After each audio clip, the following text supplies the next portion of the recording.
السلام عليكم ورحمة الله وبركاته. نلاحظ هذا هو الهدف خوخي بوعلام الذي سجله طبعا تابع اللي هو المنتخب القطري، طبعا اللي هو لاعب المنتخب القطري، سجله في مرمى المنتخب السويسري.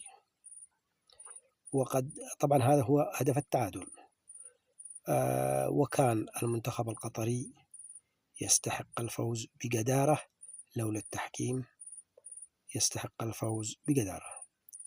وعليه نقول للمنتخب القطري مبروك، وألف ألف مبروك على هذه النتيجة وحصولكم على النقطة ثمينة.